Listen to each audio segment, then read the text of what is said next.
Live music করা, তুমি যখন অ্যালবাম করো বা কোনো ফিল্মে সিনেমায় যখন প্লেব্যাক করো, কোনটা তোমার কাছে বেশি প্রেফার্ড? দেখো, একদম প্রথম থেকেই যে মিউজিক প্যাশন ছিল, কিন্তু মিউজিক যে প্রফেশন হয়ে যাবে এরকম প্ল্যানিংটা আমার ছিল না।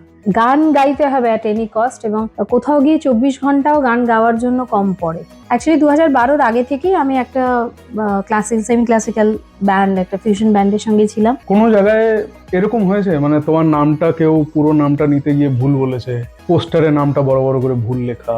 একটা অনুষ্ঠান করতে গেছি একটু সুন্দরবনের দিকে, স্টেজের কাছে গিয়ে যখন পৌঁছলাম তখন দেখলাম বড় করে এলইডি স্ক্রিনে আমার প্রচুর গানের এভি যাচ্ছে, এবং তার সঙ্গে বৃষ্টিলতা ডিফারেন্ট না, মানে ডিফারেন্ট ফন্টে, ডিফারেন্ট ভাবে। কে বা কারা তোমাকে সব থেকে বেশি ইন্সপায়ার করে? কালিকাটা খুব স্নেহ করতেন আমাকে।